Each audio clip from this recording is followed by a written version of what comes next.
श्री नानक पाद पंकज बंदन पाद पंकज बंदन सिमरो अंगद दुख निकंदन अमर दास गुर हृदय आवो हृदय आवो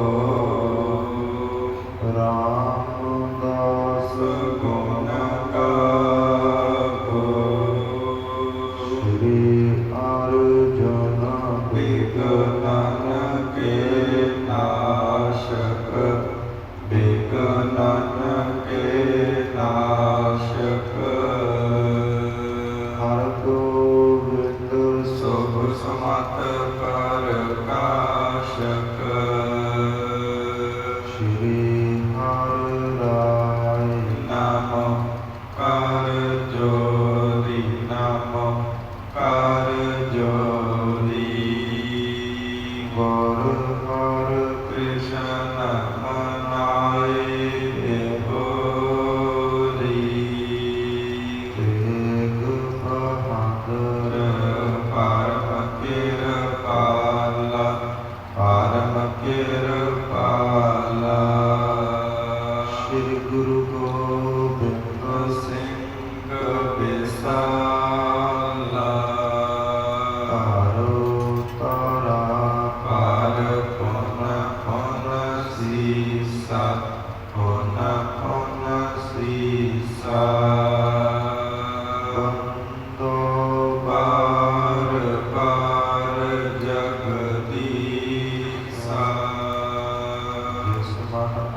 मेरी पीढ़ी के मालक साहिब श्री गुरु हरगोबिंद साहिब जी के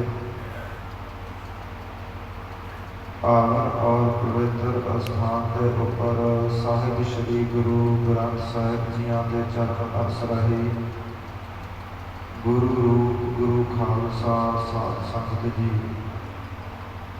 सतगुरां की अपार कृपा बख्शिश रहमत का सदका सत संगत दियां अमोलक घड़ियां की बख्शिश होई है। आओ विचारां की सांझ पाउण तो पहला गुरदेव सतगुरां द्वारा बख्शिश की गई फतेह दोहराइए आज्ञा पाइए। आखो जी वाहिगुरू जी का खालसा वाहिगुरू जी की फतेह। धन साहिब श्री गुरु नानक देव जियां के जीवन कौतुक विचार रहे हाँ। सतगुरु जी एक दंडी एक पखंडी जो ज्योतिष है ब्राह्मण है उसके ताई महाराज सिक्ख्या दिंदे ने उसनूं समझाउंदे ने कि वेख भाई भावें तू अपनी रोजी रोटी की बाबत परिवार की पालना की बाबत लोगों ताई झूठ बोलता है लोगों ताई सिक्ख्या देता है कि मैनू लोगों का जीवन पता है ते ना लोगों का पता है कि धरती के उपर की वर्तारा वरत रहा है या आने वाले समय के विच की वर्तारा वरतेगा। सतगुरु जी कहते दरअसल तैनू अपने जीवन का ही पता नहीं कि तेरे जीवन का अगला पल कैसा आना है ਦੁੱਖਾਂ ਭਰਿਆ ਆਉਣਾ ਹੈ ਜਾਂ ਸੁੱਖਾਂ ਭਰਿਆ ਆਉਣਾ ਹੈ। ਸਤਿਗੁਰਾਂ ਨੇ ਜਦੋਂ ਐਸੇ ਬਚਨ ਕੀਤੇ ਨੇ, ਹੱਥ ਜੋੜ ਲਏ, ਕਹਿੰਦੇ ਮਹਾਰਾਜ ਆਪ ਜੀ ਬਿਲਕੁਲ ਸੱਚ ਕਹਿ ਰਹੇ ਹੋ। ਅਸੀਂ ਹਮੇਸ਼ਾ ਹੀ ਪਖੰਡ ਦੀ ਪੂਜਾ ਕਰਦੇ ਹਾਂ। ਕੀਤਾ ਵੀ ਕੀ ਜਾਵੇ ਮਹਾਰਾਜ, ਕਲਯੁਗ ਦਾ ਸਮਾਂ ਹੈ, ਪਖੰਡ ਦਾ ਬੋਲਬਾਲਾ ਹੈ, ਸੱਚ ਨੂੰ ਕੋਈ ਪਹਿਚਾਣਦਾ ਨਹੀਂ, ਸੱਚ ਦਾ ਕੋਈ ਸਨਮਾਨ ਨਹੀਂ, ਸਤਿਕਾਰ ਨਹੀਂ। ਜਿੰਨਾ ਕੋਈ ਝੂਠ ਬੋਲੇਗਾ, ਜਿੰਨਾ ਕੋਈ ਵੱਧ ਪਖੰਡ ਕਰੇਗਾ, ਲੋਕ ਉਹਨਾਂ ਹੀ ਉਸ ਦੀ ਮਨਾਹਤ ਕਰਨਗੇ, ਲੋਕ ਉਹਨਾਂ ਹੀ ਉਸ ਦਾ ਸਤਿਕਾਰ ਕਰਨਗੇ। ਸਾਹਿਬ ਸ਼੍ਰੀ ਗੁਰੂ ਨਾਨਕ ਦੇਵ ਜੀਆਂ ਨੇ ਸਮਝਾਉਣਾ ਕੀਤਾ ਹੈ। ਮਹਾਰਾਜ ਕਹਿੰਦੇ ਭਾਈ ਵੇਖ, ਭਾਵੇਂ ਇਸ ਪਖੰਡ ਦੇ ਸਹਾਰੇ ਤੇਰੀ ਰੋਜੀ ਰੋਟੀ ਚੱਲ ਰਹੀ ਹੋਵੇਗੀ, ਪਰ ਇੱਕ ਗੱਲ ਯਾਦ ਰੱਖ, ਜਿਸ ਪਰਮੇਸ਼ਰ ਨੇ ਤੈਨੂੰ ਪੈਦਾ ਕੀਤਾ ਹੈ, ਉਹਨੇ ਤੇਰੀ ਰੋਜੀ ਰੋਟੀ ਦਾ ਵੀ ਪ੍ਰਬੰਧ ਕੀਤਾ ਹੈ। ਫਿਰ ਕਿਉਂ ਉਸ ਪਰਮੇਸ਼ਰ ਨੂੰ ਛੱਡ ਕਰਕੇ ਤੂੰ ਦੰਭ ਪਖੰਡ ਦੇ ਰਸਤੇ ਤੁਰਿਆ ਹੈ। ਇਸ ਪ੍ਰਕਾਰ ਤੈਨੂੰ ਮਾਇਆ ਦਾ ਪ੍ਰਾਪਤ ਜ਼ਰੂਰ ਹੋ ਜਾਂਦੀ ਹੋਵੇਗੀ, ਪਰ ਅੰਤਲੇ ਸਮੇਂ ਜੋ ਦੁੱਖ ਪ੍ਰਾਪਤ ਹੋਣਾ ਹੈ, ਜੋ ਅੰਤਲੇ ਸਮੇਂ ਜਮਾਂ ਨੇ ਪਕੜ ਕੇ ਤੈਨੂੰ ਲਿਜਾਣਾ ਹੈ, ਉਹਦਾ ਤੈਨੂੰ ਭੇਦ ਨਹੀਂ। ਜਦੋਂ ਐਸੇ ਬਚਨ ਸਤਿਗੁਰਾਂ ਨੇ ਕੀਤੇ ਨੇ, ਹੱਥ ਜੋੜ ਲਏ, ਸਿਰ ਚਰਨਾਂ ਉੱਪਰ ਰੱਖ ਦਿੱਤਾ। ਮਹਾਰਾਜ ਕਿਰਪਾ ਕਰੋ, ਮੈਨੂੰ ਉਪਦੇਸ਼ ਬਖਸ਼ੋ, ਗੁਰਸਿੱਖੀ ਬਖਸ਼ੋ, ਤਾਂ ਜੋ ਮੇਰਾ ਵੀ ਜੀਵਨ ਸਫਲ ਹੋ ਜਾਵੇ। ਸਤਿਗੁਰੂ ਕਹਿੰਦੇ ਭਾਈ, ਜੀਵਨ ਅੰਦਰ ਹੁਣ ਤੱਕ ਤੋਂ ਜਿੰਨੀਆਂ ਵੀ ਭੁੱਲਾਂ ਕੀਤੀਆਂ ਨੇ, ਬਸ ਜਾਣ ਲੈ ਉਹ ਬਖਸ਼ ਲਈਆਂ, ਤੇ ਅੱਜ ਤੋਂ ਬਾਅਦ ਕੋਈ ਵੀ ਦੰਭ ਪਖੰਡ ਨਾ ਕਰੇ, ਕਿਸੇ ਤਾਈਂ ਝੂਠ ਨਾ ਬੋਲੇ, ਝੂਠ ਦੀ ਕਮਾਈ ਇਕੱਠੀ ਨਾ ਕਰੇ, ਤੇ ਜਿੰਨੀ ਹੁਣ ਤੱਕ ਕਮਾਈ ਇਕੱਠੀ ਕੀਤੀ ਹੈ ਝੂਠ ਦੀ, ਇਹ ਸਾਰੀ ਪਰਮੇਸ਼ਰ ਦੇ ਨਿਮਿਤ ਗਰੀਬ ਲੋਕਾਂ ਵਿੱਚ ਵੰਡ ਦੇਣਾ ਕਰ।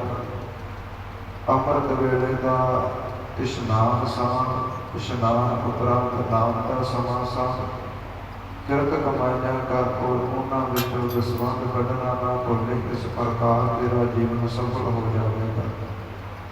ਇਹ ਤਾਂ ਉਪਦੇਸ਼ ਦੇ ਕਰਕੇ ਸਤਿਗੁਰੂ ਜੀ ਅਗਲੇ ਨਗਰ ਵਿੱਚ ਗਏ, ਜਿਸ ਨਗਰ ਦਿਆਂ ਲੋਕਾਂ ਨੇ ਸਤਿਗੁਰਾਂ ਦਾ ਬੜਾ ਮਖੌਲ ਉਡਾਇਆ ਹੈ ਔਰ ਬੈਠਣ ਵਾਸਤੇ ਜਗ੍ਹਾ ਨਹੀਂ ਦਿੱਤੀ। ਸਤਿਗੁਰਾਂ ਨੂੰ ਭੈੜੇ ਬੋਲ ਬੋਲੇ ਨੇ ਕਿ ਆਪ ਜੀ ਅੱਗੇ ਚਲੇ ਜਾਓ, ਇਸ ਨਗਰ ਵਿੱਚ ਆਪ ਜੀਆਂ ਨੂੰ ਰਹਿਣ ਨਹੀਂ ਦੇਵਾਂਗੇ।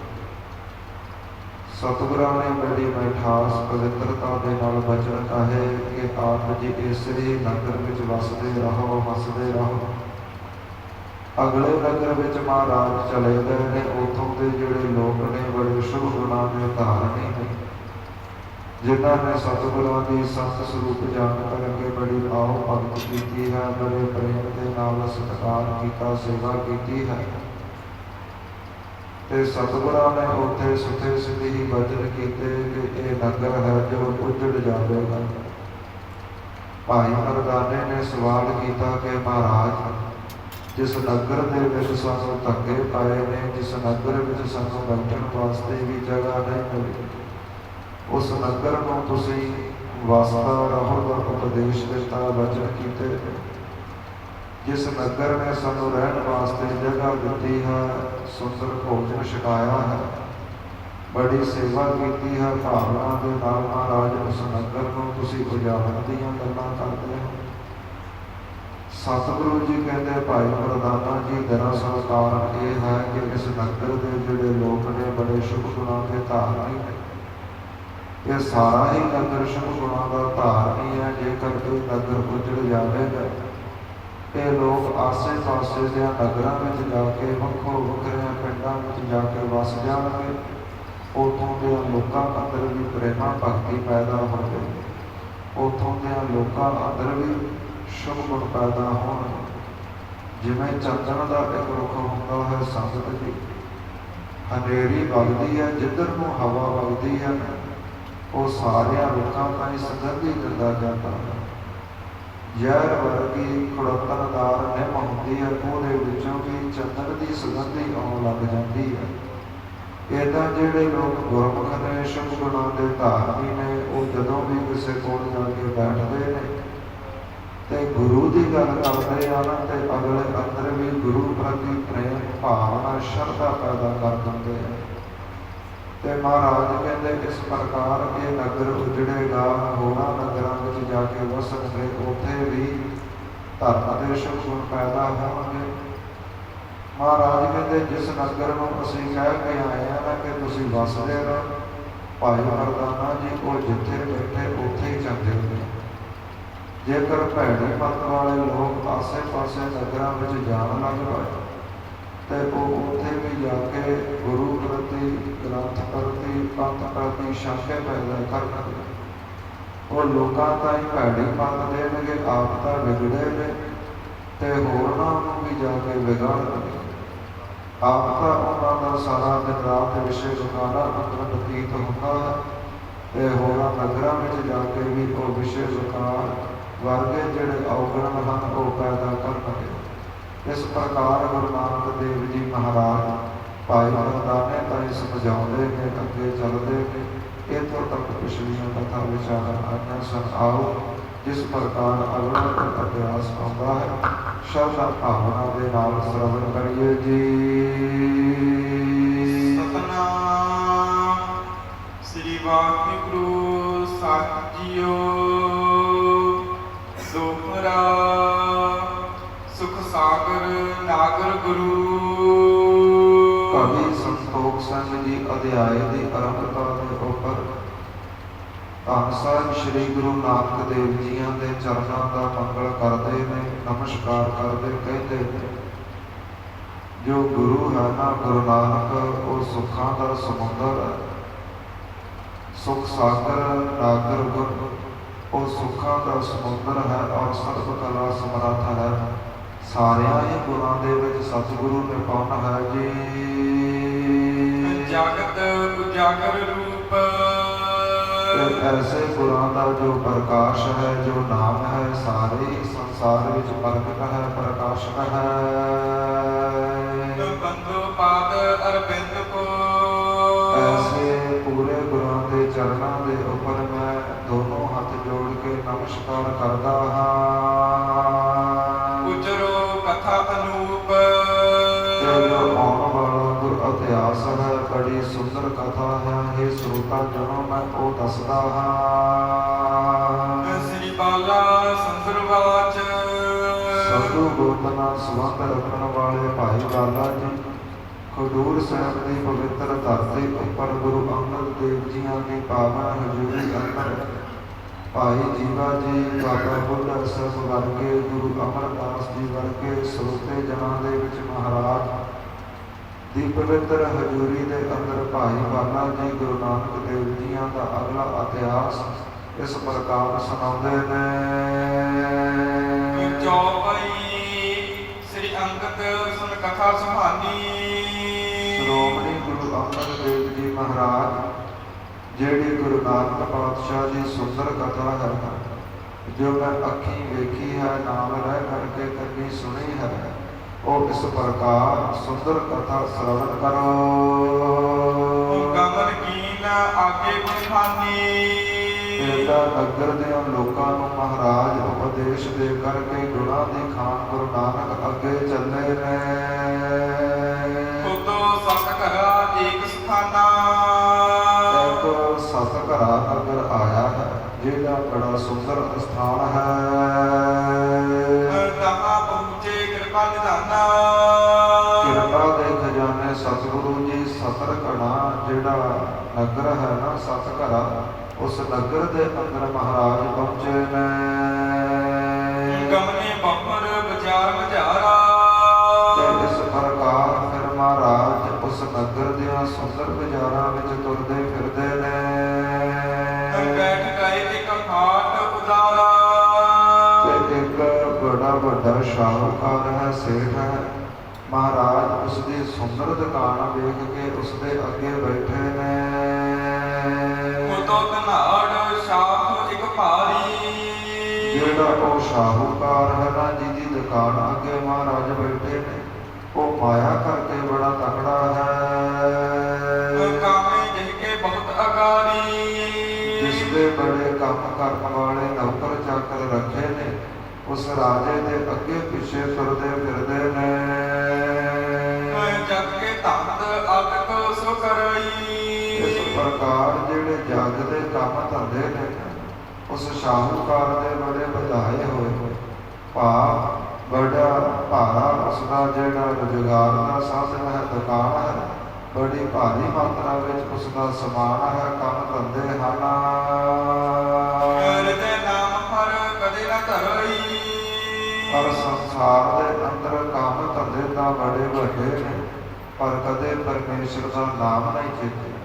ਹਿਰਦੇ ਅੰਦਰ ਹਮੇਸ਼ਾ ਕੰਮ ਹੀ ਕੰਮ ਚੱਲਦਾ ਰਹਿੰਦਾ ਹੈ, ਕਦੇ ਪਰਮੇਸ਼ਰ ਦਾ ਨਾਮ ਉਸਨੇ ਜੀਵਨ ਅੰਦਰ ਨਹੀਂ ਜਪਿਆ। ਕਰਤ ਬਨਜ ਸਭ ਦਿਵਸ ਬਤਾਵਤ ਆਪਣੇ ਜੀਵਨ ਦਾ ਦਿਨ ਔਰ ਰਾਤ ਦੁਕਾਨ ਦੇ ਉੱਪਰ ਬੈਠ ਕੇ ਵਪਾਰ ਕਰਦਾ ਹੈ, ਚੀਜ਼ਾਂ ਖਰੀਦਦਾ ਹੈ, ਵੇਚਦਾ ਹੈ, ਇਸ ਪ੍ਰਕਾਰ ਬਤੀਤ ਕਰਦਾ ਹੈ।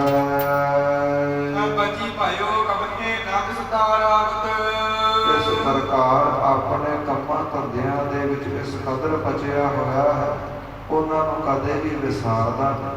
ਸਾਰਾ ਦਿਨ ਦੁਕਾਨ ਦੇ ਉੱਪਰ ਬੈਠਦਾ ਹੈ, ਸਮਾਨ ਵੇਚਦਾ ਹੈ ਔਰ ਰਾਤਰੀ ਨੂੰ ਕੰਮ ਵਧਾਉਣ ਬਾਰੇ ਸੋਚਦਾ ਰਹਿੰਦਾ ਹੈ। ਚੌਪਈ ਕਟੀ ਦੋਏ ਦਿਨ ਜਬਰ ਖਾ ਇਸ ਪ੍ਰਕਾਰ ਜਦੋਂ ਸਾਰਾ ਦਿਨ ਬਤੀਤ ਹੋਇਆ ਹੈ ਸਤਿਗੁਰਾਂ ਨੂੰ ਉੱਥੇ ਬੈਠਿਆ, ਦੋ ਕੁ ਘੜੀਆਂ ਜਦੋਂ ਬਾਕੀ ਬਚੀਆਂ ਨੇ, ਮਰਦਾਨੇ ਦ੍ਰਿਗ ਲਾਏ ਤੇ ਭਾਈ ਮਰਦਾਨਾ ਜੀ ਉਸ ਸ਼ਾਹੂਕਾਰ ਵੱਲ, ਉਹਦੀ ਦੁਕਾਨ ਵੱਲ ਬੜੇ ਧਿਆਨ ਨਾਲ ਵੇਖਦੇ ਨੇ।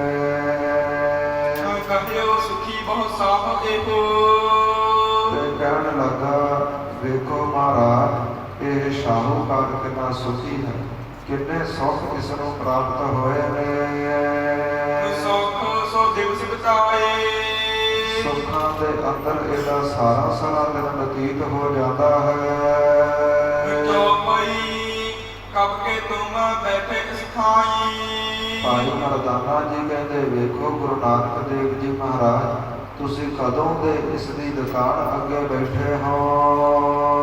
ਦ੍ਰਿਸ਼ਟ ਨ ਇਸਕੀ ਹਮਦਿਸ ਆਈ ਪਰ ਮਹਾਰਾਜ ਇੰਨਾ ਆਪਣਿਆਂ ਕੰਮਾਂ ਦੇ ਵਿੱਚ ਵਿਅਸਤ ਹੈ, ਇਸ ਨੇ ਇੱਕ ਵਾਰ ਵੀ ਸਾਡੇ ਵੱਲ ਨਹੀਂ ਵੇਖਿਆ। ਕਰਨ ਦਾਨ ਕੀ ਮਨ ਮਹਿ ਨਾਹੀ ਇਸ ਪ੍ਰਕਾਰ ਦਾਨ ਕਰਨਾ, ਸੇਵਾ ਕਰਨੀ, ਇਹ ਤਾਂ ਇਹਦੇ ਮਨ ਵਿੱਚ ਹੀ ਨਹੀਂ ਆਈ ਹੈ।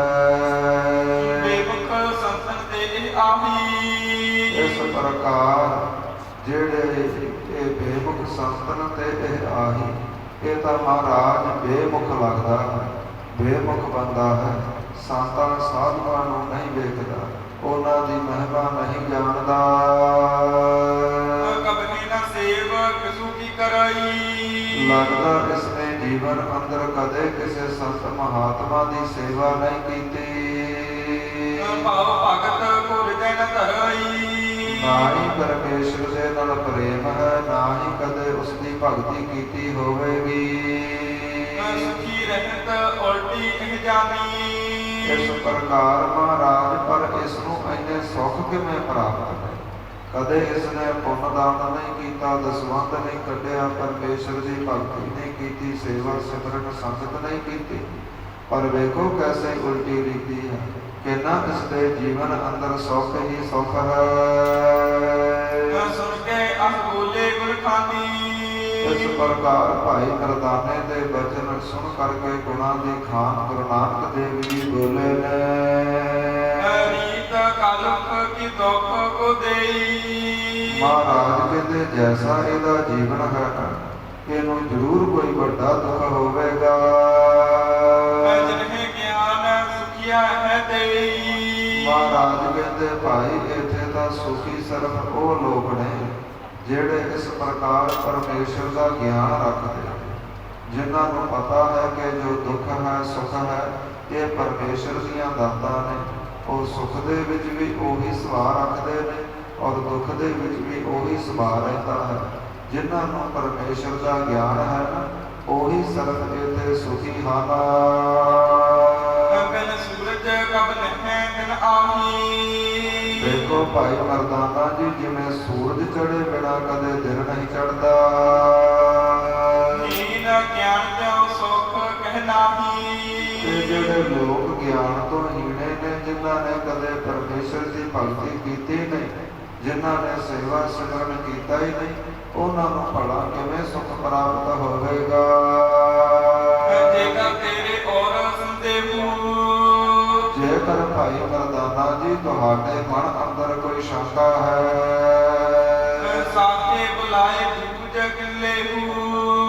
ਜਾਓ ਫਿਰ ਭਾਈ ਮਰਦਾਨਾ ਜੀ, ਦੁਕਾਨ ਦੇ ਅੰਦਰ ਜਾਓ ਔਰ ਸ਼ਾਹੂਕਾਰ ਨਾਲ ਜਾ ਕੇ ਵਚਨ ਵਿਲਾਸ ਕਰ ਲਵੋ।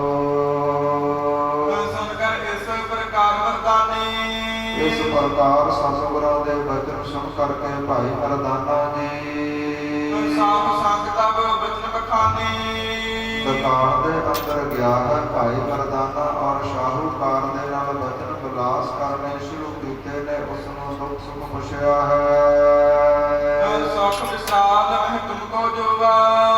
ਇਸ ਪ੍ਰਕਾਰ ਭਾਈ ਮਰਦਾਨਾ ਜੀ ਕਹਿੰਦੇ, ਜਿਹੜਾ ਐਡਾ ਵੱਡਾ ਤੁਹਾਨੂੰ ਸੁਖ ਪ੍ਰਾਪਤ ਹੋਇਆ ਹੈ, ਕੌਣ ਮਨ ਕੀਏ ਜਾਂਦੇ ਕੋਵਾ। ਇਸ ਪ੍ਰਕਾਰ ਕਿਹੜੇ ਜੀਵਨ ਅੰਦਰ ਐਸੇ ਚੰਗੇ ਪੁੰਨ ਕੀਤੇ ਨੇ, ਕਿਹੜੇ ਇੰਨੇ ਚੰਗੇ ਕਰਮ ਕੀਤੇ ਨੇ, ਜੋ ਐਸਾ ਤੁਸੀਂ ਸੁਖ ਭੋਗਦੇ ਹੋ। ਜਾਣੇ ਨਿਸਦਨ ਜਾਣਤ ਨਾਹੀ। ਦੇਖੋ ਇਸ ਪ੍ਰਕਾਰ ਦਿਨ ਰਾਤ ਆਪ ਜੀਆਂ ਦਾ ਸੁੱਖਾਂ ਦੇ ਅੰਦਰ ਬਤੀਤ ਹੁੰਦਾ ਹੈ। ਕਿੰਨੇ ਨੌਕਰ ਚਾਕਰ ਰੱਖੇ ਨੇ, ਕੋਈ ਤੁਹਾਨੂੰ ਪੱਖਾ ਚੱਲ ਰਿਹਾ ਹੈ, ਕੋਈ ਤੁਹਾਡੇ ਵਾਸਤੇ ਜਲ ਪਾਣੀ ਲੈ ਕੇ ਆ ਰਿਹਾ ਹੈ, ਕੋਈ ਆਪ ਜੀਆਂ ਦੇ ਪੈਰ ਘੁੱਟ ਰਿਹਾ ਹੈ, ਲੱਤਾਂ ਘੁੱਟ ਰਿਹਾ ਹੈ, ਕੋਈ ਆਪ ਜੀ ਦਾ ਕੰਮ ਸੰਭਾਲ ਰਿਹਾ ਹੈ। ਐਸਾ ਸੁਖ ਆਪ ਜੀਆਂ ਨੂੰ ਪ੍ਰਾਪਤ ਹੋਇਆ ਹੈ ਕਿ ਕਿਹੜੇ ਪੁੰਨ ਕੀਤੇ ਨੇ।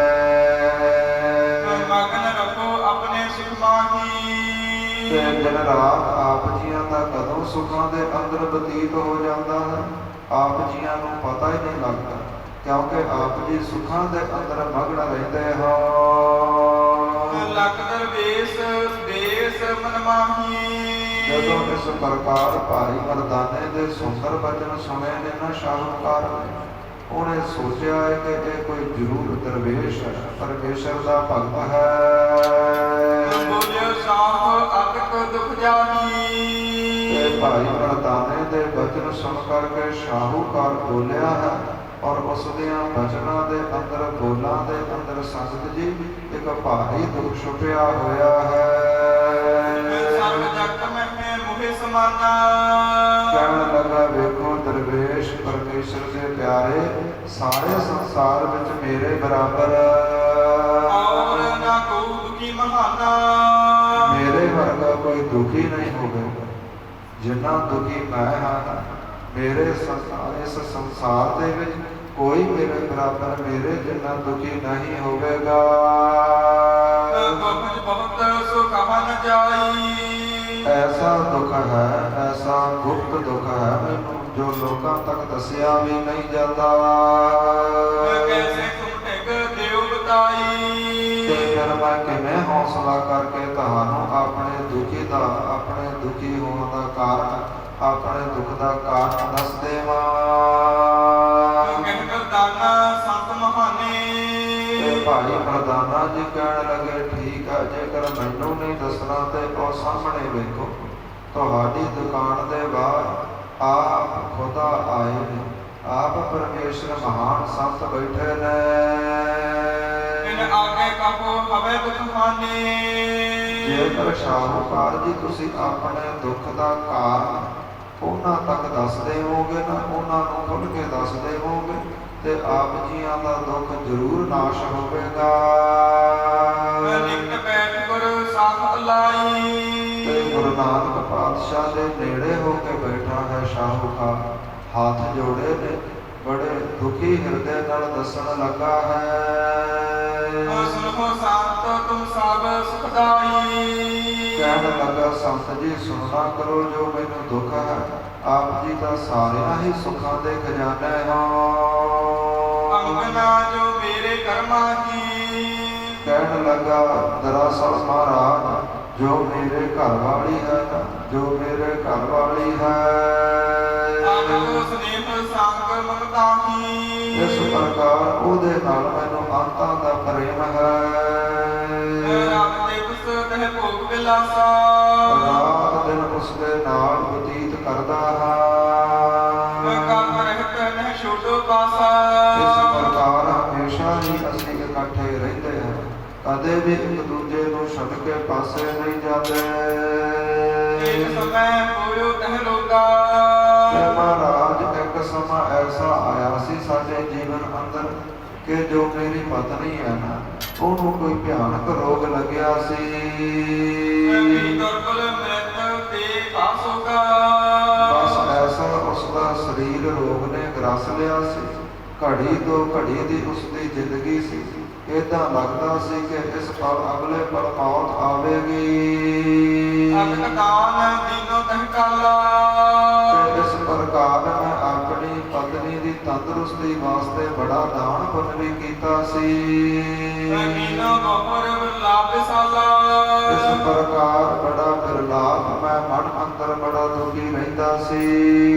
ਰੁਗਨ ਕਾਤ ਬੈਠਿਓ ਤਹਿ ਪਾਸਾ ਇਸ ਪ੍ਰਕਾਰ ਇੱਕ ਦਿਨ ਮੈਂ ਆਪਣੀ ਪਤਨੀ ਦੇ ਕੋਲ ਬੈਠਾ ਔਰ ਇਸ ਪ੍ਰਕਾਰ ਮੈਥੋਂ ਰਿਹਾ ਨਹੀਂ ਗਿਆ। ਉਹਦਾ ਦੁੱਖ ਵੇਖ ਕੇ ਮੈਨੂੰ ਬੜਾ ਰੋਣ ਆਇਆ ਜੀ। ਕਹਿਤ ਭਾਈ ਕੀਏ ਦੇਨ ਦਿਲਾਸਾ ਤੇ ਜਿਹੜੀ ਮੇਰੀ ਪਤਨੀ ਸੀ ਉਹ ਮੇਰਾ ਹੱਥ ਪਕੜ ਕੇ ਮੈਨੂੰ ਇਸ ਪ੍ਰਕਾਰ ਦਿਲਾਸਾ ਦਿੰਦੀ ਹੈ ਸਿੱਧ ਮੇਰੇ ਕਿਉ ਰੁਦਰ ਖਾਨੋ ਕਿ ਸ਼ਾਹੂਕਾਰ ਜੀ, ਇਹ ਸੇਠ ਜੀ, ਮੇਰੇ ਦੁੱਖ ਨੂੰ ਵੇਖ ਕੇ ਕਿਉਂ ਰੋਨੇ ਹੋ?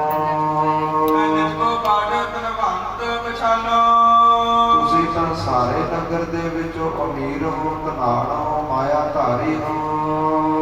ਮੈਂ ਮਰ ਹੋ ਕਰ ਬਿਆਨ ਬਹੋਰੀ ਜੇਕਰ ਇਸ ਰੋਗ ਦੇ ਕਾਰਨ ਮੈਂ ਮਰ ਵੀ ਗਈ ਤੇ ਤੁਹਾਨੂੰ ਕੋਈ ਘਾਟਾ ਥੋੜੀ ਹੈ, ਤੁਸੀਂ ਦੂਸਰਾ ਵਿਆਹ ਕਰਵਾ ਲੈਣਾ। ਆਨ ਅੰਗਨਾ ਔਰੀ ਇਸ ਪ੍ਰਕਾਰ ਹੋਰ ਕਿਸੇ ਔਰਤ ਨੂੰ ਆਪਣੇ ਘਰ ਵਾਲੀ ਬਣਾ ਕੇ ਲਿਆਉਣਾ, ਭੋਗ ਵਿਲਾਸ ਕਰਨੇ ਜੀ। ਬਿਲਸ ਬਿਲਾਸਨ ਹਮੇ ਅਹਲਾਦੂ ਇਸ ਪ੍ਰਕਾਰ ਜਦੋਂ ਹੋਰ ਆ ਜਾਵੇਗੀ ਨਾ, ਫਿਰ ਆਪ ਜੀਆਂ ਦਾ ਮੇਰੇ ਬਿਨਾਂ ਚਿੱਤ ਲੱਗ ਜਾਵੇਗਾ।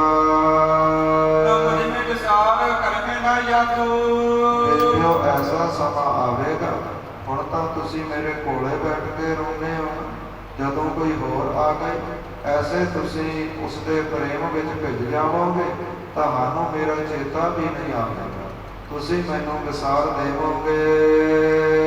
ਮੈਂ ਭਾਗਿਓ ਸੁਣੀਏ ਪ੍ਰੇਮ ਮੋਰੀ ਤੇ ਮਹਾਰਾਜ ਜਦੋਂ ਮੇਰੀ ਪਤਨੀ ਨੇ ਐਸੇ ਬਚਨ ਕਹੇ ਤੇ ਮੈਂ ਇਸ ਪ੍ਰਕਾਰ ਉਹਦੇ ਤਾਈਂ ਕਿਹਾ ਹੈ, ਸਾਹਾਂ ਤੋਂ ਪਿਆਰੀਏ ਸੁਣਨਾ ਕਰ। ਬਿਨ ਮੋਹੇ ਨਾ ਭਾਵੇ ਔਰੀ ਤੇਰੇ ਨਾਲ ਹੀ ਪ੍ਰੇਮ ਹੈ, ਤੇਰੇ ਨਾਲ ਹੀ ਜੀਵਨ ਦਾ ਸਾਥ ਹੈ, ਤੇਰੇ ਬਿਨਾ ਹੋਰ ਨਹੀਂ ਕੋਈ ਭਾਉਂਦੀ। ਤੂੰ ਜੀਵ ਹੈ ਤੇ ਕਰੋ ਬਿਲਾਸਾ ਇਸ ਪ੍ਰਕਾਰ ਜਦੋਂ ਤੱਕ ਤੇਰਾ ਜੀਵਨ ਹੈ ਨਾ, ਉਦੋਂ ਤੱਕ ਹੀ ਮੇਰੇ ਕੋਲ ਖੁਸ਼ੀਆਂ ਨੇ। ਮੈਂ ਤਜੋ ਜੀਵਨ ਦੀ ਆਸਾ ਜੇਕਰ ਤੈਨੂੰ ਕੁਝ ਹੋ ਗਿਆ ਤੇ ਮੈਂ ਵੀ ਜੀਵਨ ਦੀ ਆਸ ਛੱਡ ਦੇਣੀ ਹੈ।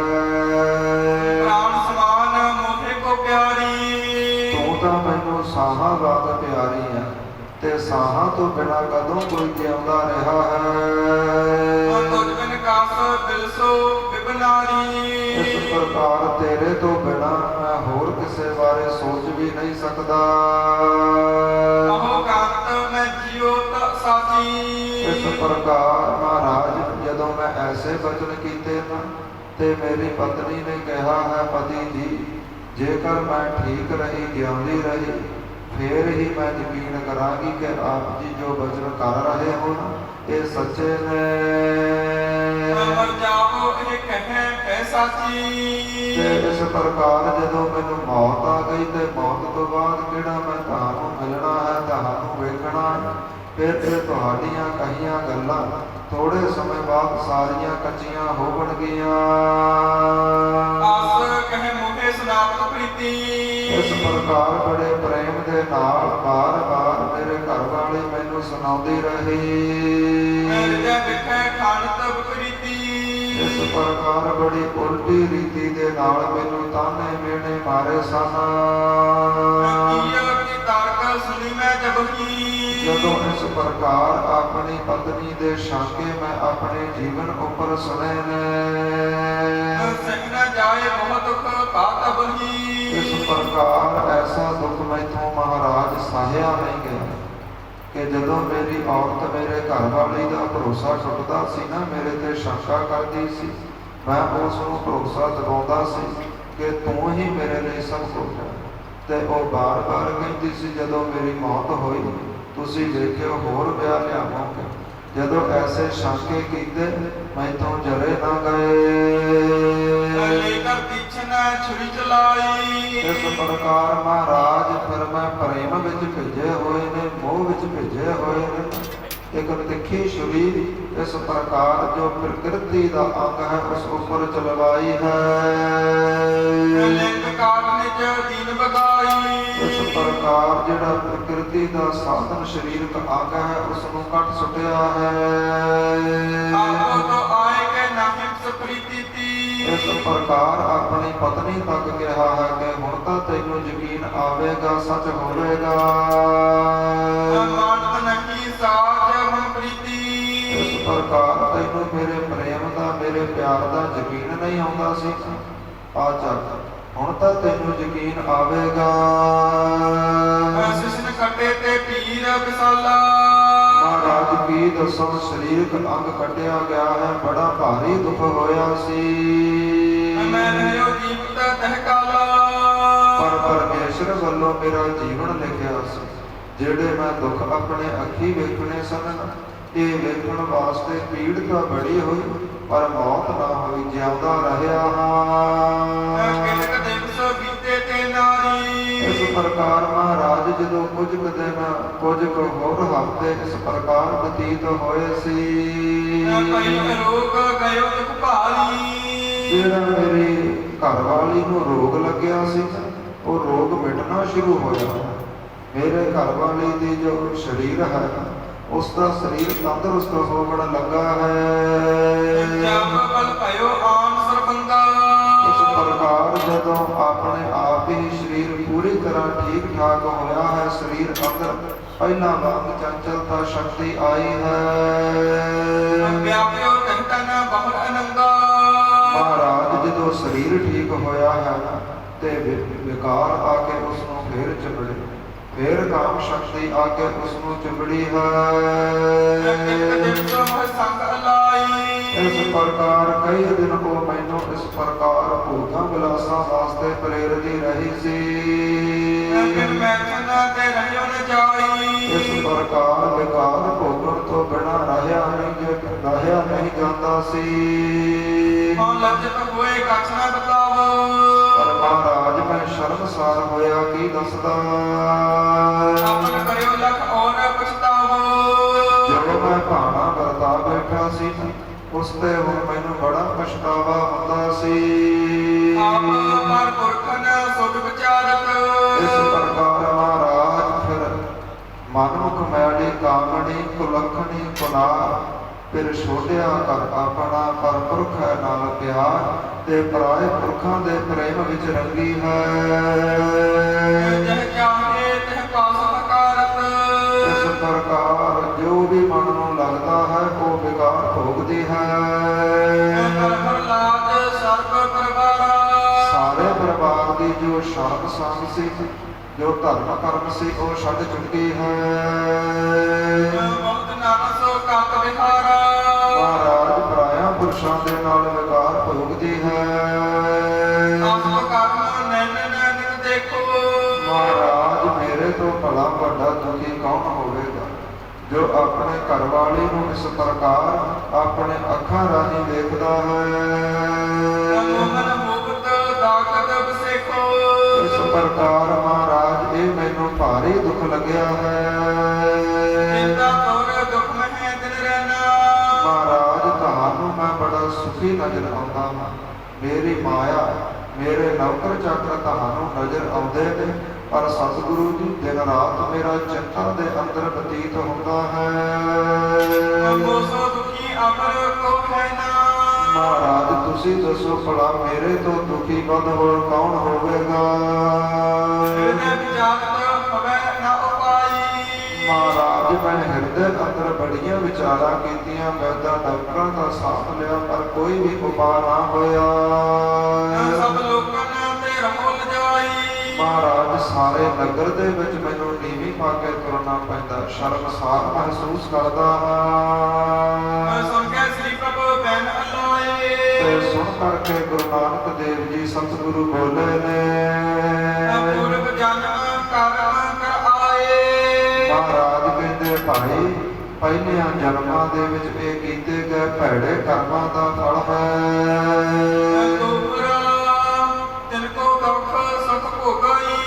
ਮਹਾਰਾਜ ਕਹਿੰਦੇ ਪਹਿਲੇ ਕੀਤਿਆਂ ਕਰਮਾਂ ਅਨੁਸਾਰ ਮਨੁੱਖ ਦੁੱਖ ਫਲ ਸੁਖ ਭੋਗਦਾ ਹੈ। ਜੋ ਬੀਜੇ ਸੋ ਖਾਏ। ਦਰਅਸਲ ਜੋ ਮਨੁੱਖ ਜੀਵਨ ਅੰਦਰ ਬੀਜਦਾ ਹੈ ਉਹੀ ਉਸ ਨੂੰ ਵੱਢਣਾ ਪੈਂਦਾ ਹੈ। ਪੁੰਨ ਕਰੇ ਸੁਖ ਹੋਤ ਹੈ। ਜੇਕਰ ਕੋਈ ਪੁੰਨ ਕਰਦਾ ਹੈ ਤੇ ਉਸ ਨੂੰ ਸੁਖ ਪ੍ਰਾਪਤ ਹੁੰਦੇ ਨੇ। ਕਮਲ ਕੇਤ ਪਕਾਏ। ਤੇ ਜੇਕਰ ਕੋਈ ਮਹਾਰਾਜ ਇਸ ਪ੍ਰਕਾਰ ਸਤਿਗੁਰੂ ਜੀ ਦੱਸਦੇ ਨੇ ਪਾਪ ਕਰਦਾ ਹੈ ਤੇ ਫਿਰ ਉਸ ਨੂੰ ਦੁੱਖ ਭੋਗਣੇ ਪੈਂਦੇ ਨੇ। ਜੋ ਭਾਈ ਬ੍ਰਹਮਾਦਿਕ ਤੇ ਮਾਸਕ ਜੇ ਆਹੀ। ਮਹਾਰਾਜ ਕਹਿੰਦੇ ਇਸ ਸੰਸਾਰ ਦੇ ਵਿੱਚ ਮੱਛਰ ਤੋਂ ਲੈ ਕਰਕੇ ਜੋ ਸ੍ਰਿਸ਼ਟੀ ਨੂੰ ਪੈਦਾ ਕਰਨ ਵਾਲਾ ਬ੍ਰਹਮਾ ਹੈ ਨਾ, ਉਹਦੇ ਤੱਕ ਸਾਰੇ ਆਪਣੇ ਕਰਮਾਂ ਦਾ ਲਿਖਿਆ ਭੋਗਦੇ ਨੇ।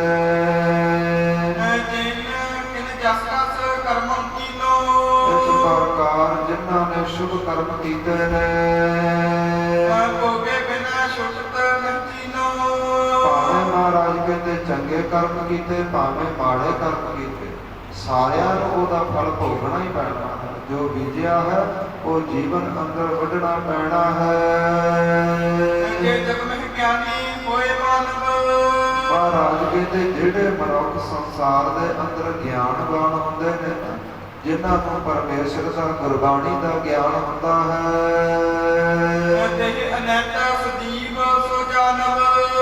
ਉਹ ਤਾਂ ਆਪਣੇ ਸਰੀਰ ਨੂੰ ਹਰ ਵਕਤ ਏਦਾਂ ਜਾਣਦੇ ਨੇ ਕਿ ਇਹ ਪਲ ਤੋਂ ਪਲ ਦਾ ਮਹਿਮਾਨ ਹੈ। ਸਵਾਸ ਆਇਆ ਤੇ ਜੀਵਨ ਹੈ, ਸਵਾਸ ਨਾ ਆਇਆ ਤੇ ਮੌਤ ਹੈ। ਜਿਹੜੇ ਗਿਆਨਵਾਨ ਲੋਕ ਨੇ ਉਹ ਹਮੇਸ਼ਾ ਹੀ ਮੌਤ ਨੂੰ ਚੇਤੇ ਰੱਖਦੇ ਨੇ।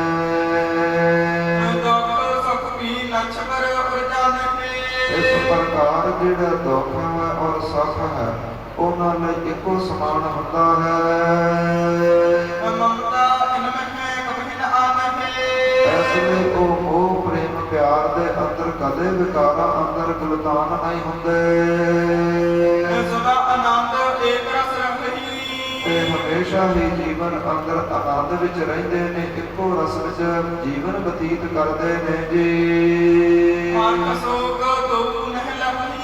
ਇਸ ਪ੍ਰਕਾਰ ਭਾਵੇਂ ਖੁਸ਼ੀ ਦਾ ਸਮਾਂ ਹੋਵੇ ਭਾਵੇਂ ਦੁੱਖ ਦਾ ਸਮਾਂ ਹੋਵੇ, ਉਹਨਾਂ ਲਈ ਇੱਕੋ ਜਿਹਾ ਹੁੰਦਾ ਹੈ। ਮਹਾਰਾਜ ਕਹਿੰਦੇ ਫਿਰ ਜਿਹੜੇ ਜਗਿਆਸੂ ਲੋਕ ਨੇ, ਜਿਹੜੇ ਹਜੇ ਮੰਜ਼ਿਲ ਤੇ ਨਹੀਂ ਪਹੁੰਚੇ, ਇਸ ਪ੍ਰਕਾਰ ਰਸਤੇ ਵਿੱਚ ਧਰਮ ਦੇ ਰਸਤੇ ਤੇ ਚੱਲਦੇ ਨੇ। ਇਸ ਪ੍ਰਕਾਰ ਹਰ ਰੋਜ਼ ਪਰਮੇਸ਼ਰ ਦੀ ਭਗਤੀ ਕਰਦੇ ਨੇ।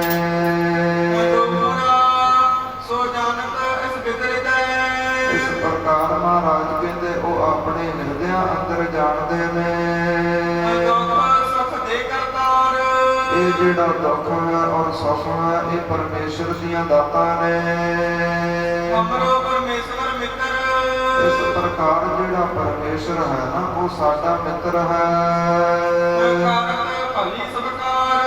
ਉਹ ਜੋ ਵੀ ਕਰਦਾ ਹੈ ਸਾਡੇ ਲਈ ਚੰਗਾ ਹੀ ਕਰਦਾ ਹੈ।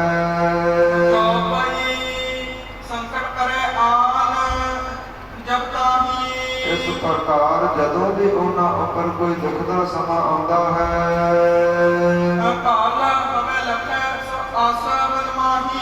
ਉਹ ਭਲਾ ਕਹਿ ਕੇ ਹੀ ਉਸ ਨੂੰ ਬਤੀਤ ਕਰਦੇ ਨੇ ਜੀ।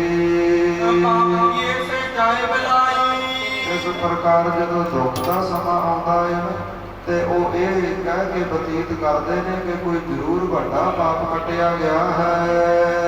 ਕਿਉ ਮਨ ਜਾਣ ਪ੍ਰਸੰਨ ਰਹਾਈ।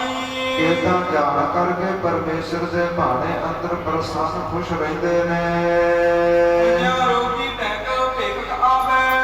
ਜਿਵੇਂ ਇਸ ਪ੍ਰਕਾਰ ਕੋਈ ਰੋਗੀ ਹੋਵੇ ਨਾ, ਉਹ ਰੋਗੀ ਨੂੰ ਕੋਈ ਵੈਦ ਦਵਾਈ ਦੇਣ ਆਉਂਦਾ ਹੈ। ਕਟ ਔਖਤ ਲੈ ਤਾਹੀ ਖਵਾਵੇ। ਜ਼ਹਿਰ ਵਰਗੀ ਕੌੜੀ ਦਵਾਈ ਜਦੋਂ ਰੋਗੀ ਨੂੰ ਦਿੰਦੇ ਨੇ, ਹਮੇ ਪ੍ਰਸੰਨ ਸੋ ਭਖਣ ਕਰੋਈ। ਤੇ ਇਸ ਪ੍ਰਕਾਰ ਉਹ ਖੁਸ਼ੀ ਖੁਸ਼ੀ ਉਸ ਦਵਾਈ ਨੂੰ ਪੀਂਦਾ ਹੈ। ਜਨ ਹੈ ਰੋਗ ਸਕਲ ਮਨ ਹਰਾਈ। ਕਿਉਂਕਿ ਉਹ ਜਾਣਦਾ ਹੁੰਦਾ ਹੈ ਕਿ ਇਹ ਦਵਾਈ ਪੀਣ ਵਿੱਚ ਭਾਵੇਂ ਕੌੜੀ ਹੈ, ਪਰ ਇਸ ਦਵਾਈ ਨੇ ਹੀ ਮੇਰਾ ਰੋਗ ਕੱਟਣਾ ਹੈ। ਕਿਉ ਕਹੇ ਤਿਨ ਕਰਮਨ ਸੋ। ਇਸ ਪ੍ਰਕਾਰ ਜਿਹੜੇ ਜਗਿਆਸੂ ਲੋਕ ਪਰਮੇਸ਼ਰ ਦੇ ਪਿਆਰੇ ਨੇ ਨਾ, ਉਹ ਆਪਣੇ ਜੀਵਨ ਦਾ ਦੁੱਖ ਔਰ ਸੁੱਖ ਇਸ ਪ੍ਰਕਾਰ ਭੋਗਦੇ ਨੇ। ਪ੍ਰਭ ਕੀ ਭਗਤ ਰਤੇ ਹੈ ਜੋ। ਜਿਹੜੇ ਪਰਮੇਸ਼ਰ ਦੀ ਭਗਤੀ ਵਿੱਚ ਰੰਗੇ ਹੋਏ ਨੇ। ਦੁਖ ਕੋ ਕਹੇ ਤੋ ਪਾਪ ਮਿਟਾਈ। ਜਦੋਂ ਦੁੱਖ ਦਾ ਸਮਾਂ ਆਉਂਦਾ ਹੈ, ਕੋਈ ਐਕਸੀਡੈਂਟ ਛੋਟਾ ਜਿਹਾ ਹੋ ਜਾਵੇ ਜਾਂ ਕਿਤੇ ਮਾਇਆ ਡਿੱਗ ਪਵੇ, ਕੋਈ ਵੀ ਦੁੱਖ ਦਾ ਸਮਾਂ ਆ ਜਾਵੇ, ਉਹ ਇੱਦਾਂ ਕਹਿ ਕੇ ਬਤੀਤ ਕਰ ਦਿੰਦੇ ਨੇ ਕਿ ਕੋਈ ਭਾਰੀ ਸੰਕਟ ਆਉਣਾ ਸੀ, ਮਹਾਰਾਜ ਨੇ ਥੋੜੇ ਵਿੱਚ ਹੀ ਸਾਥ ਦਿੱਤਾ, ਬੜਾ ਕੋਈ ਭਾਰੀ ਪਾਪ ਕੱਟਿਆ ਗਿਆ ਹੈ। ਸੁਖ ਕੋ ਕਹੇ ਤੋ ਪੁੰਨ ਬਿਲਾਈ। ਤੇ ਜਦੋਂ ਸੁੱਖ ਆਉਂਦਾ ਹੈ ਤੇ ਉਦੋਂ ਇਹ ਕਹਿੰਦੇ ਨੇ ਕਿ ਕੋਈ ਜ਼ਰੂਰ ਚੰਗਾ ਕਰਮ ਕੀਤਾ ਹੋਵੇਗਾ ਜੋ ਪਰਮੇਸ਼ਰ ਨੇ ਸਾਨੂੰ ਸੁਖ ਬਖਸ਼ੇ ਨੇ। ਪੂਰਬਲੇ ਸਭ ਜਨਮ ਮੈਂ ਹੈ। ਮਹਾਰਾਜ ਕਹਿੰਦੇ ਦਰਅਸਲ ਜੋ ਪਿਛਲੇ ਜਨਮ ਦਾ ਕਰਮ ਕੀਏ ਹੈ ਜੋਏ। ਜੋ ਵੀ ਮਨੁੱਖ ਨੇ ਕਰਮ ਕੀਤਾ ਹੁੰਦਾ ਹੈ ਜੀ, ਨਿਸ਼ਚੈ ਭੋਗੇ ਚਾਹੀਏ। ਇਸ ਪ੍ਰਕਾਰ ਸਤਿਗੁਰੂ ਜੀ ਕਹਿੰਦੇ ਉਸ ਨੂੰ ਯਕੀਨ ਕਰਕੇ ਸੱਚ ਕਰਕੇ ਭੋਗਣਾ ਚਾਹੀਦਾ ਹੈ। ਮਿਟਣ ਨਾ ਹੋਏ। ਕਿਉਂਕਿ ਉਸ ਨੇ ਮਿਟਣਾ ਨਹੀਂ ਹੁੰਦਾ। ਜੋ ਕਰਮ ਕੀਤਾ ਹੁੰਦਾ ਹੈ, ਭਾਵੇਂ ਚੰਗਾ ਹੈ ਭਾਵੇਂ ਮਾੜਾ ਹੈ, ਉਸ ਦਾ ਫਲ ਤਾਂ ਭੋਗਣਾ ਪੈਣਾ ਹੈ। ਉਹ ਭਾਵੇਂ ਦੁਖੀ ਹੋ ਕੇ ਭੋਗ ਲਵੇ, ਭਾਵੇਂ ਸੁਖੀ ਹੋ ਕੇ ਭੋਗ ਲਵੇ, ਉਹ ਕਦੇ ਮਿਟਦਾ ਨਹੀਂ। ਜੋ ਕੋਈ ਸਤਸੰਗੀ ਅਸ ਕਰਹਿ ਵਿਚਾਰਾ। ਇਸ ਪ੍ਰਕਾਰ ਜਿਹੜੇ ਸਤ ਸੰਗਤ ਕਰਨ ਵਾਲੇ ਲੋਕ ਨੇ, ਉਹ ਇਸ ਕਦਰ ਵਿਚਾਰਦੇ ਨੇ। ਦੁਖ ਸੁਖ ਮਹਿ ਰਹੀ ਇੱਕ ਸਾਰਾ। ਉਹ ਦੁੱਖ ਔਰ ਸੁੱਖ ਦੇ ਅੰਦਰ ਇੱਕੋ ਸਾਰ ਰਹਿੰਦੇ ਨੇ। ਲਖੈ ਨੀਤ ਹਮਾਰ ਕਰਤਾਰਾ। ਜਿਹੜੇ ਸਤਸੰਗੀ ਲੋਕ ਨੇ ਨਾ, ਉਹਨਾਂ ਨੂੰ ਪਰਮੇਸ਼ਰ ਆਪਣਾ ਮਿੱਤਰ ਪ੍ਰਤੀਤ ਹੁੰਦਾ ਹੈ। ਜੋ ਕਿਛ ਕਰਹਿ ਸੋ ਨੀਤੀਕਾਰਾ। ਜੋ ਵੀ ਪਰਮੇਸ਼ਰ ਕਰਦਾ ਹੈ ਉਹ ਭਲਾ ਕਰਕੇ ਮੰਨਦੇ ਨੇ। ਪਨ ਜਗ ਮਹਿ ਜੇ ਨਰ ਅਗਿਆਨੀ। ਇਹ ਜਿਹੜੇ ਲੋਕ ਸੰਸਾਰ ਦੇ ਵਿੱਚ ਬਿਲਕੁਲ ਬੇਮੁਖ ਨੇ, ਅਗਿਆਨੀ ਨੇ, ਰਤੀ ਭਰ ਵੀ ਪਰਮੇਸ਼ਰ ਦਾ ਗਿਆਨ ਨਹੀਂ। ਦੁਖ ਮਹਿ ਬਹੁਤ ਮਮਤਾ ਮਨ ਮਾਨੀ। ਤੇ ਜਦੋਂ ਦੁੱਖ ਦਾ ਸਮਾਂ ਆਉਂਦਾ ਹੈ ਨਾ, ਉਹ ਟੁੱਟ ਜਾਂਦੇ ਨੇ। ਪੇਟ ਪਾਏ ਭੋਗਤ ਹੈ ਸਭਹੀ। ਇਸ ਪ੍ਰਕਾਰ ਉਹ ਥੋੜੇ ਜਿਹੇ ਦੁੱਖ ਨੂੰ ਵੀ ਵੱਡਾ ਦੁੱਖ ਬਣਾ ਕੇ ਭੋਗਦੇ ਨੇ। ਭੋਗੇ ਬਿਨਾ ਨਾ ਛੁਟਹਿ ਕਬਹੀ। ਇਸ ਪ੍ਰਕਾਰ ਜਿਹੜਾ ਕੀਤਾ ਹੋਇਆ ਕਰਮ ਉਹ ਭੋਗਣਾ ਹੀ ਪੈਂਦਾ ਹੈ, ਉਸ ਤੋਂ ਛੁੱਟਿਆ ਨਹੀਂ ਜਾ ਸਕਦਾ। ਇੱਕ ਦੋ ਤਮ ਦੁਖ ਭੋਗੇ ਸੋਈ। ਮਹਾਰਾਜ ਕਹਿੰਦੇ ਜਿਹੜੇ ਅਗਿਆਨੀ ਲੋਕ ਨੇ, ਇੱਕ ਤਾਂ ਉਹ ਸਰੀਰ ਦਾ ਦੁੱਖ ਭੋਗਦੇ ਨੇ, ਦੂਸਰਾ ਆਦਿ ਹਿਰਦੈ ਦੁਖ ਹੋਈ। ਤੇ ਦੂਸਰਾ ਉਸ ਦੁੱਖ ਬਾਰੇ ਸੋਚ ਸੋਚ ਕੇ ਬਿਨਾਂ ਗੱਲ ਤੋਂ ਹੀ ਹਿਰਦੇ ਅੰਦਰ ਦੁਖੀ ਹੁੰਦੇ ਰਹਿੰਦੇ ਨੇ। ਆਸ ਪ੍ਰਕਾਰ ਕਹਿ ਕਰਤਾ ਨਿਧਾਨਾ। ਇਸ ਪ੍ਰਕਾਰ ਗੁਰੂ ਨਾਨਕ ਦੇਵ ਜੀਆਂ ਨੇ ਜੋ ਬਚਨ ਕਹੇ ਨੇ, ਸ੍ਰੀ ਮੁਖ ਇਹੋ ਸ਼ਲੋਕ ਬਖਾਨਾ। ਤੇ ਗੁਰੂ ਨਾਨਕ ਪਾਤਸ਼ਾਹ ਨੇ ਇੱਕ ਸ਼ਲੋਕ ਉਚਾਰਨ ਕੀਤਾ ਹੈ ਸੰਗਤ ਜੀ, ਜੋ ਰਾਮਕਲੀ ਰਾਗ ਅੰਦਰ ਦਰਜ ਹੈ। ਸ਼ਲੋਕ ਮਹਲਾ ਪਹਿਲਾ।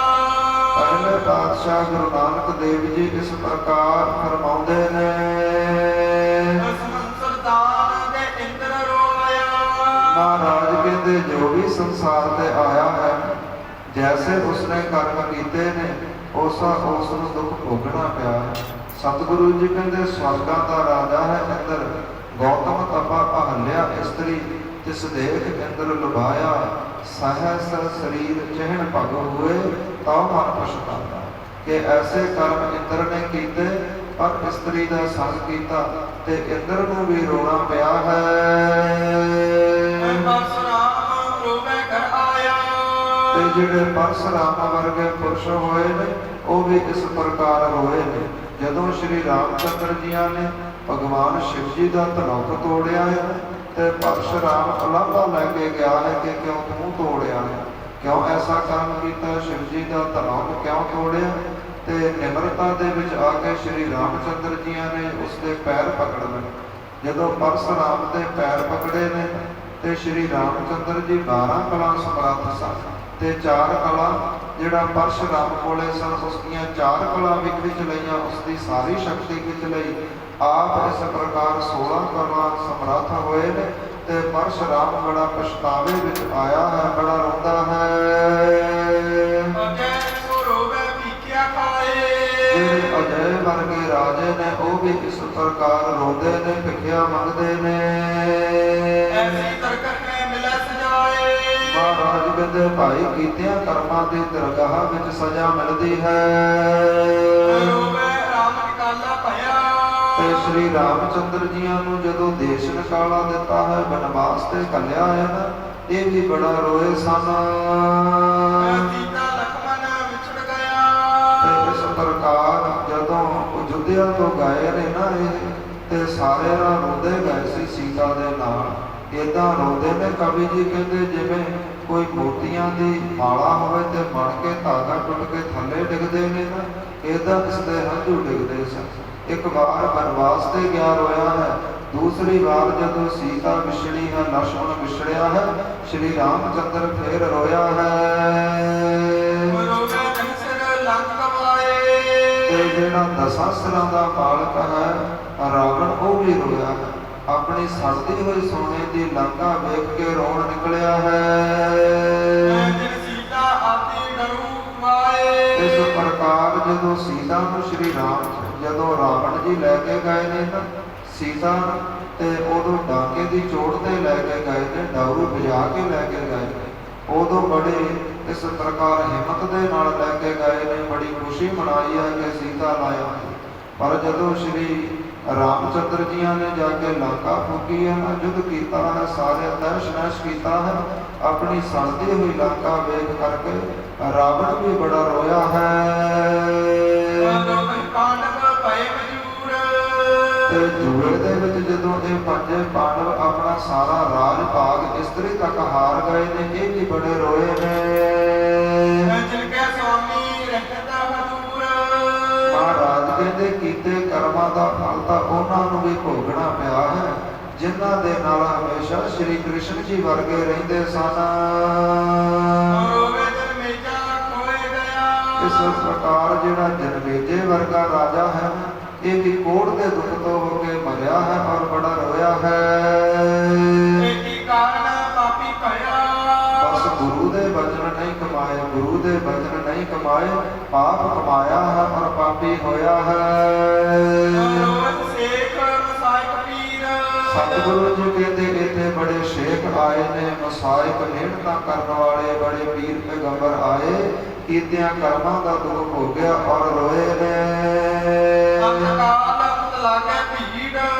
ਮਹਾਰਾਜ ਕਹਿੰਦੇ ਜਿਹੜੀ ਅੰਤ ਕਾਲ ਜਮਾਂ ਦੀ ਭੀੜ ਸਹਿਣੀ ਪੈਂਦੀ ਹੈ ਨਾ, ਉਹ ਰੋਣ ਕਢਵਾਉਂਦੀ ਹੈ।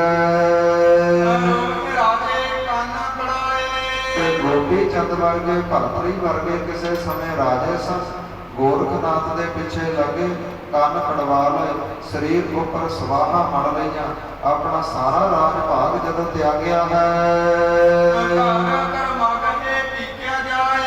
ਤੇ ਜਦੋਂ ਰਾਜਿਆਂ ਨੂੰ ਘਰ ਘਰ ਜਾ ਕੇ ਭਿਖਿਆ ਮੰਗਣੀ ਪਈ ਹੈ, ਮਨ ਅੰਦਰ ਬੜਾ ਪਛਤਾਵਾ ਆਇਆ ਹੈ ਕਿ ਰਾਜੇ ਸੀ, ਪਰਮੇਸ਼ਰ ਨੇ ਰਾਜ ਭਾਗ ਬਖਸ਼ਿਆ ਸੀ, ਸਾਧਾਂ ਦੇ ਪਿੱਛੇ ਲੱਗ ਕੇ ਕੰਨ ਪੜਵਾ ਲੈ, ਘਰ ਘਰ ਜਾ ਕੇ ਹੁਣ ਭਿਖਿਆ ਮੰਗਣੀ ਪੈਂਦੀ ਹੈ, ਬੜਾ ਪਛਤਾਵਾ ਹੋਇਆ, ਬੜਾ ਰੋਏ ਸਨ।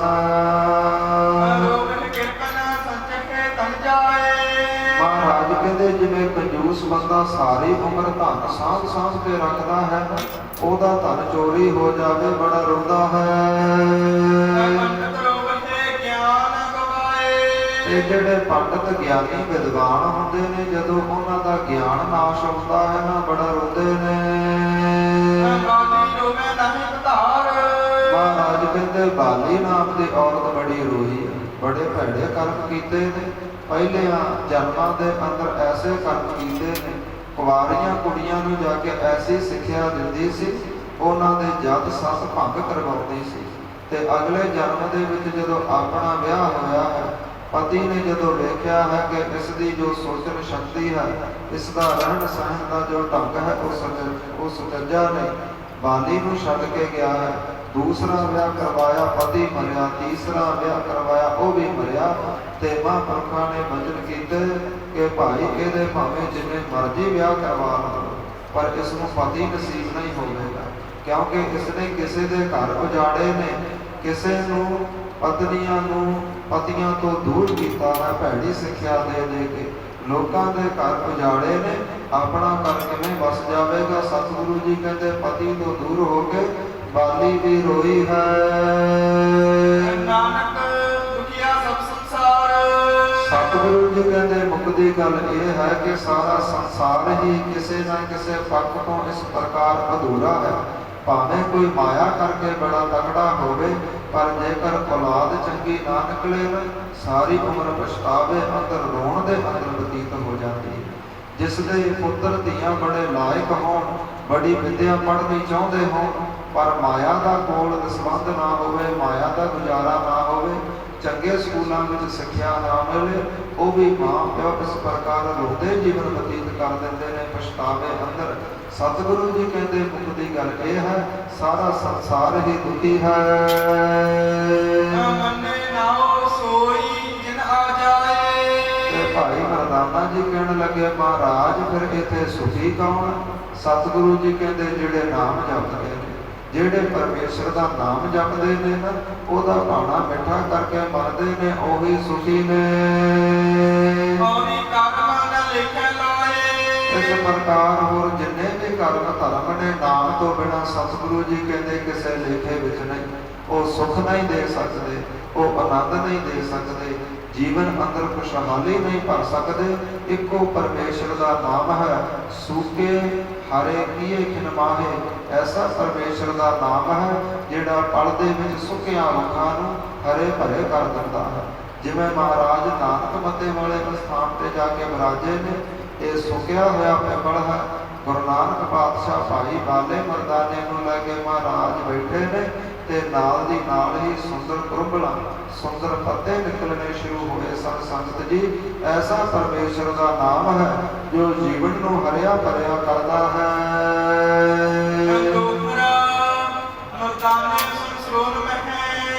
ਜਦੋਂ ਭਾਈ ਮਰਦਾਨੇ ਨੇ ਐਸੇ ਪਵਿੱਤਰ ਬਚਨ ਸੁਣੇ ਨੇ, ਤੇ ਭਾਈ ਮਰਦਾਨੇ ਦੇ ਮਨ ਤੱਕ ਇਹ ਬਚਨ ਲੱਗੇ ਨੇ। ਕਹਿਣ ਲੱਗਾ, ਮਹਾਰਾਜ ਆਪ ਜੀਆਂ ਨੇ ਦੱਸਿਆ ਹੈ ਕਿ ਇੰਦਰ ਵੀ ਰੋਇਆ, ਰਾਵਣ ਵੀ ਰੋਇਆ, ਰਾਮ ਵੀ ਰੋਇਆ, ਜਨਮੇਜਾ ਰੋਇਆ, ਅਜੇ ਵਰਗੇ ਰੋਏ, ਬਾਲੀ ਵਰਗੇ ਰੋਏ, ਪਾਂਡਵ ਰੋਏ। ਮਹਾਰਾਜ ਇਹ ਤਾਂ ਆਪ ਜੀਆਂ ਨੇ ਇੱਕ ਇੱਕ ਪੰਕਤੀ ਦੇ ਵਿੱਚ ਬੜੇ ਸੂਖਮ ਅਰਥਾਂ ਦੇ ਨਾਲ ਸਮਝਾਇਆ ਹੈ।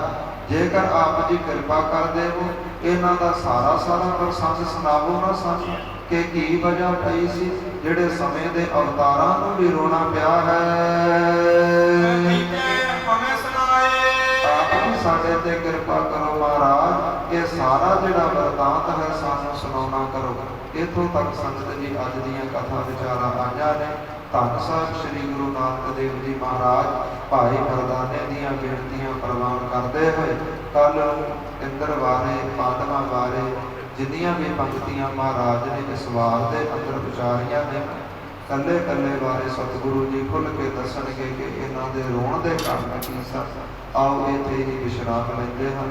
ਹੋਈਆਂ ਭੁੱਲਾਂ ਚੁੱਕਾਂ ਦੀ ਖਿਮਾ ਬਖਸ਼ਣੀ, ਗੁਰੂ ਦਾ ਇਤਿਹਾਸ, ਗੁਰੂ ਦਾ ਸ਼ਬਦ ਹਿਰਦਿਆਂ ਵਿੱਚ ਵਸਾਉਣਾ, ਤਾਂ ਜੋ ਸਾਡਾ ਲੋਕ ਅਤੇ ਪ੍ਰਲੋਕ ਸਵਰ ਸਕੇ।